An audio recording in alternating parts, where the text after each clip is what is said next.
All we care about right now is especially if we're here to get our right of way. That's getting something we don't have. That's right. Working hard.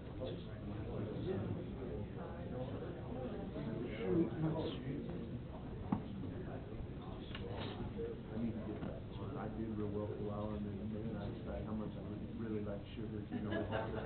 Yeah, if I can get it. You guys get back on the train?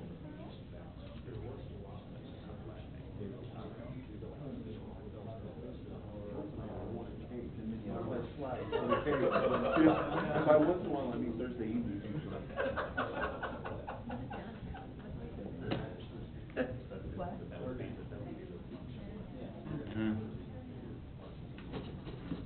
Okay. All right. Well, good evening, everybody. Gardner City Council will come to order and invite everybody to please stand and join us in the Pledge of Allegiance. I pledge allegiance to the flag of the United States of America and to the republic for which it stands, one nation, under God, indivisible, with liberty and justice for all.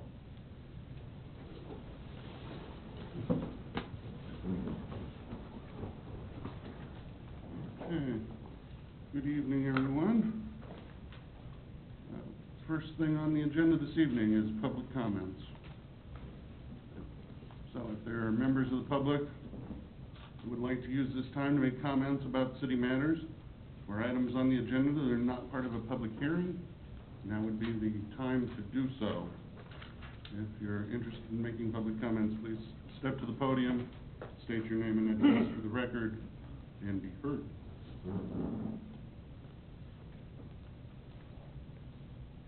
With nobody coming forward, we'll move on to the consent agenda. Is there a council member that would like to remove an item from the consent agenda? I would entertain a motion. I'll make a motion to approve the consent agenda. Second. Motion Schutt, second Harrison, that we approve the consent agenda. All those in favor indicate by saying aye. Aye. All those opposed? Consent agenda passes. New business item number 1. Consider approving an ordinance authorizing the issuance and delivery of $5,015,000 principal amount of general obligation bonds, Series 2014A, of the City of Gardner, Kansas, and providing for the levy and collection of an annual tax for the purpose of paying the principal of and interest on the bonds as they become due. Laura, good evening. Hello. As you know, we sold bonds today, and the first thing I'll point out is that number that you just read is in brackets because it's subject to change, and it has decreased. And I will let Financial Advisor Kimmel come up and discuss the results of the S&P rating that we received, and also the results of the bond sale. Very good, thanks. Good evening, Mr. Mayor and council members. I'm Bruce Kimmel with others, and it's a pleasure to be with you tonight. So as Laura mentioned, we did take bids on your behalf this morning at 11 a.m., and I believe you have a one-page sale day report that was handed out to you. I just want to go over a few of the details.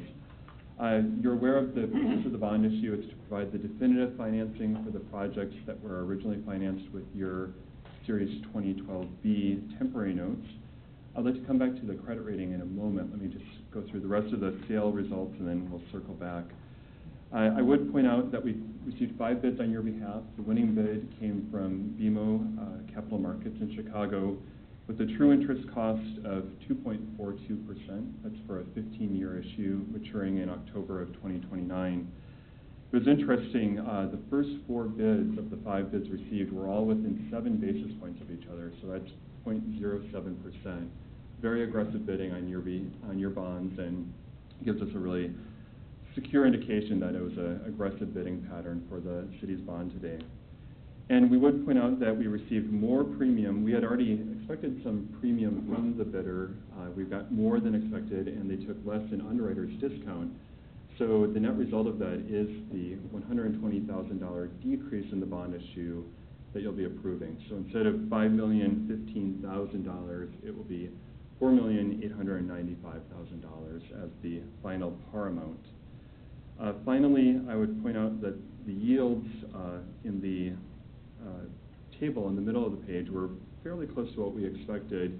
They ranged from 0.4% for the maturity of October of 2015 and ranged up to 3.15% for the October of 2029 maturity. So that's 15 and a half years out, and it's just over 3% for that particular maturity. Then finally, the S&P rating process did go extremely well.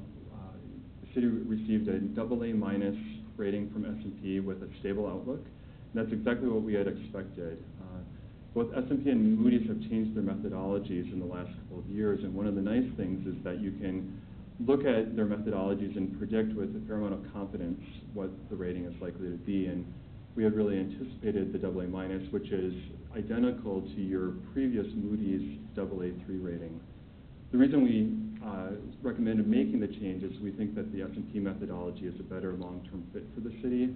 They really give more credit for the financial management practices that you have in place and the things you expect to do. And we like that, and we know they like that, so we wanted to put that foot forward. I would note that Laura, as well as Nancy and Cheryl, all did a fantastic job during preparing for the rating process and on the rating call. With S&P, we had a over 1 hour call. Almost 2 hours, yeah, and then they had follow-up questions, and Laura and Nancy in particular were fantastic in getting them the follow-up information that they really needed to paper their file and to take to their rating committee. So kudos to them, and it really paid off. And I would really just emphasize again for you as well as for the audience that the financial management things that you've done, maintaining a strong fund balance, that was really probably the highest point in the rating. Was they like that you have a strong fund balance. They know that you're planning on perhaps spending on a few things over the next few years, and that's fine by them because you are so far ahead of most cities like Gardner's size. But then the next biggest thing is they looked at your financial management, which they characterized as strong.